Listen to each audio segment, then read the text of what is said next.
بسم اللہ الرحمن الرحیم۔ آپ کا یہ سوال کہ حضرت عائشہ رضی اللہ تعالیٰ عنہ کی عمر بہت چھوٹی تھی، آپ بچی تھیں جب حضور صلی اللہ علیہ وسلم کی ادھیڑ عمر میں آپ کے ساتھ نکاح ہوا، اس کے سلسلے میں نے کچھ باتیں آپ کے سامنے عرض کی۔ اس وقت جو میں بات عرض کرنا چاہوں گا وہ یہ کہ ایک مسلمان جس کے پاس ایمان ہے وہ ضرور ایک پہلو دیکھتا ہے کہ اللہ تعالیٰ کے رسول نے کوئی عمل کیا، کوئی جو آپ کی سیرت کا کوئی بہت ہی امپورٹنٹ ایونٹ ہوا، اس کے پیچھے لازماً اللہ تعالیٰ کا حکم ہوگا اور اللہ تعالیٰ کی کوئی ڈائریکشن ہوگی، لیکن اس کے پیچھے وزڈم کیا تھی،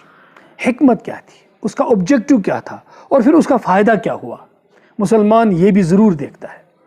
یہ ایمان کا تقاضا ہے۔ جو نان مسلم ہوگا وہ تو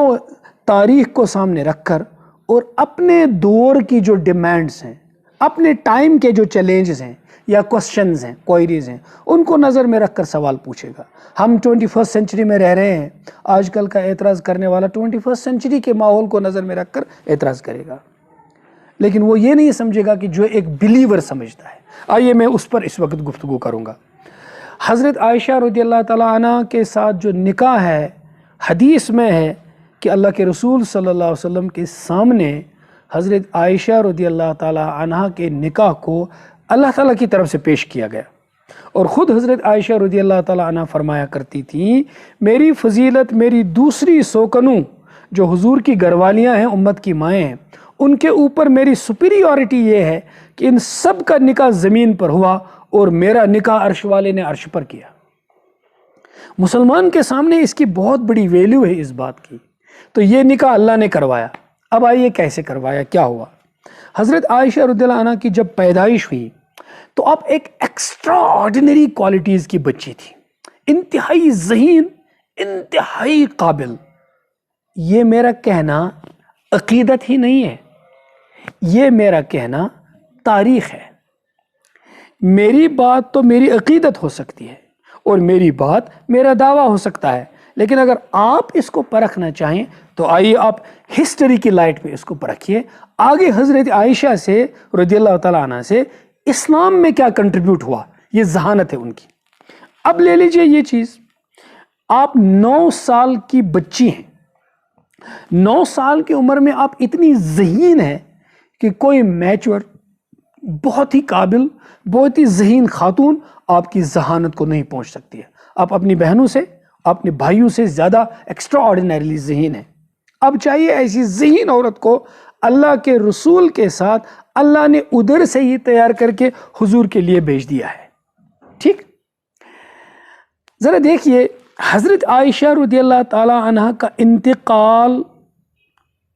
66 ایئرس میں ہوتا ہے، ٹھیک، اور حضور صلی اللہ علیہ وسلم جب اس دنیا سے پردہ کرتے ہیں، رخصت ہو جاتے ہیں، تو حضرت عائشہ رضی اللہ تعالی عنہ کی عمر 18 سال کی ہوتی ہے۔ مجھے بتائیے، آج کل اس ایج پر اعتراض کرنے والا یہ بتائے کہ ابھی وہ 18 سال اور حضور کی عمر 63 ہے، وہ 18 سال کی عمر کی لڑکی کا بھی 63 والے آدمی کے ساتھ نکاح کے اوپر بھی اعتراض کرے گا۔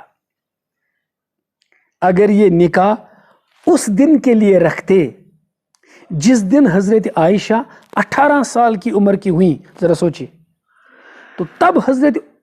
نبی کریم صلی اللہ علیہ وسلم 63 ایئرس کے تھے۔ اس کا مطلب یہ ہوا کہ یہ نکاح ہوگا ہی نہیں،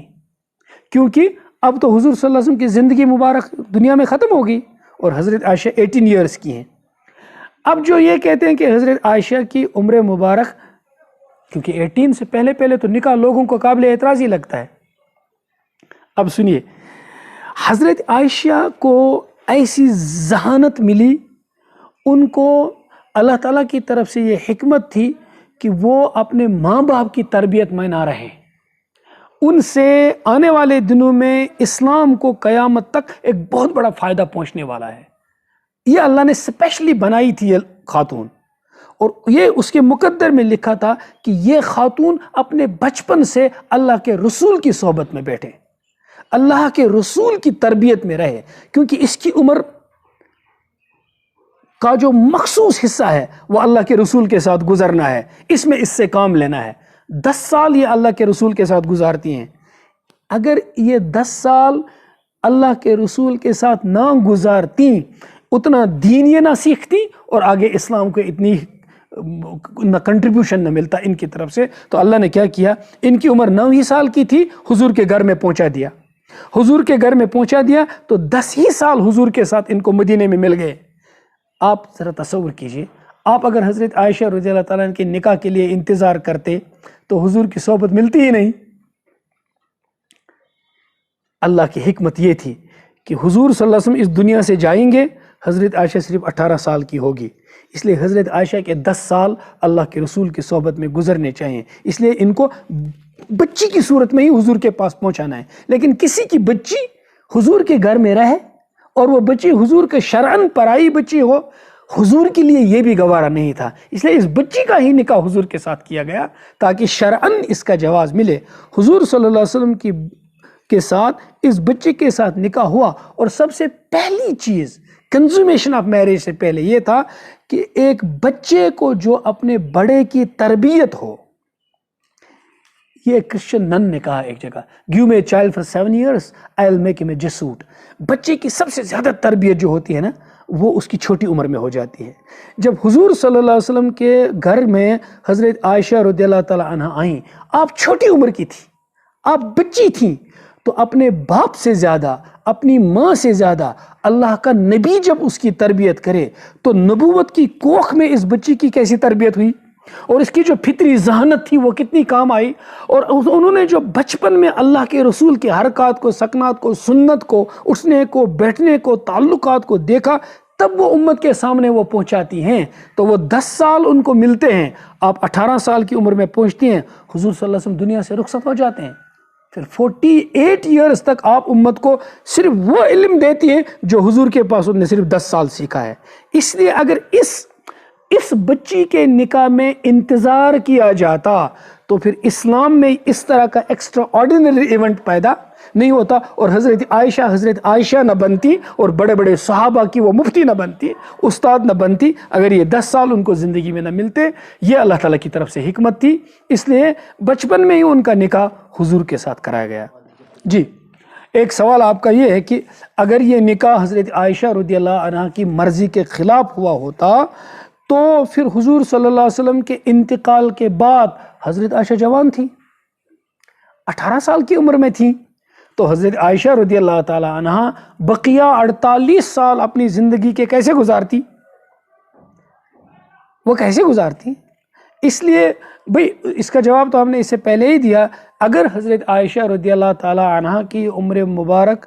چھوٹی عمر مبارک میں یہ نکاح ان کی مرضی کے خلاف ہوا ہوتا تو پہلا اعتراض ان کا آیا ہوتا، یا حضرت ابوبکر صدیق رضی اللہ عنہ یہ کہتے کہ یا رسول اللہ صلی اللہ علیہ وسلم میں تو سب کچھ آپ پر قربان کرنے کے لیے تیار ہوں، لیکن بچی کی مرضی۔ بلکہ ایک نکاح ایسا ہوا، عرب کی خوبصورت ترین عورت حضور صلی اللہ علیہ وسلم کے نکاح میں آئیں اور حضور کے لیے وہ نکاح کر کے بیچ دی گئیں،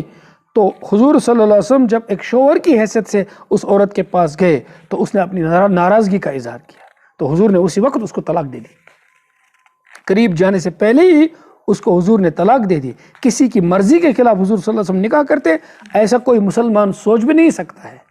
دراصل یہ سارے اعتراضات کب آتے ہیں؟ اس کی 2 چیزیں وجہ ہیں۔ جب کوئی برتن خالی ہوتا ہے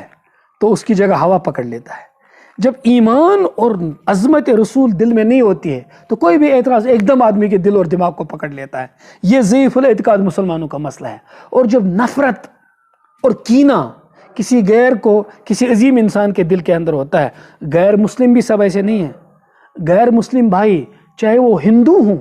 چاہے وہ یہودی ہوں، چاہے وہ عیسائی ہوں، میں خود ہندوؤں کی عظیم شخصیتوں کی آپ کو باتیں بتائیں گے کس عظمت اور محبت اور تکریم کے ساتھ انہوں نے حضور صلی اللہ علیہ وسلم کا ذکر کیا ہے۔ ہندوستان کی بہت بڑی بڑی شخصیتیں جو ہندو دھرم کی مانی جانی شخصیتیں ہیں، انہوں نے حضور صلی اللہ علیہ وسلم کا بڑے احترام کے ساتھ تذکرہ کیا ہے۔ یہ کچھ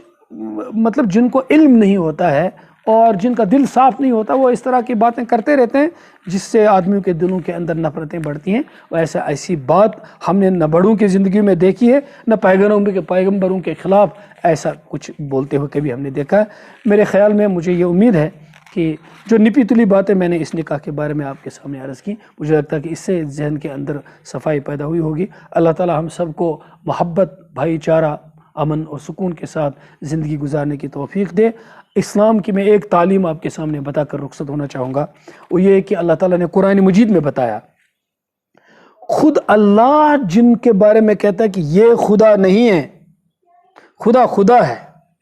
هو اللہ الذی لا الہ الا ہو، جو خود معبود برحق ہے، وہ خدا ہے. خود مسلمانوں کو یہ بتایا کہ تم جھوٹے خداؤں کی پوجا مت کرو، ایک خدا کی پوجا کرو. لیکن خود مسلمانوں، صحابہ، اللہ کے رسول کو، ان کے صحابہ کو یہ بتایا کہ تم کبھی بھی دوسرے مذہبوں کے ماننے والے جو انہوں نے معبود بنائے ہیں، جن کی وہ پوجا کرتے ہیں، ان کے بارے میں کبھی بھی برے لفظ مت بولو. کبھی بھی جھوٹے خدا بھی ہوں لوگوں کے، لیکن ان کی آستھا ان کے ساتھ جڑی ہے، ان کے بارے میں برے لفظ کبھی نہیں بولنا. وہ اس کے رد عمل میں پھر تمہارے سچے خدا کو برا بلا کہیں گے اور وہ بھی تباہی کے شکار ہو جائیں گے، ذمہ دار تم بنو گے. تو یہ ہماری تعلیم ہے، چاہے کچھ بھی ہو، ہم کسی کی جو اس کا عقیدہ ہے، جو جس چیز کو وہ مانتا ہے، جس چیز کا وہ احترام کرتا ہے، خود اللہ تعالیٰ کی کتاب ہمیں کبھی بھی یہ اجازت نہیں دیتی ہے کہ ہم کسی بھی احترام والی، جو کسی بھی قوم کے احترام والی شخصیت ہو، اس کے بارے میں کوئی برا لفظ بولیں. ہم اسی مذہب کے ماننے والے ہیں، یہی ہمیں تعلیم ملی ہے. صلی اللہ تعالیٰ علی خیر خلقہ محمد وعلی آلہ وصحبہ.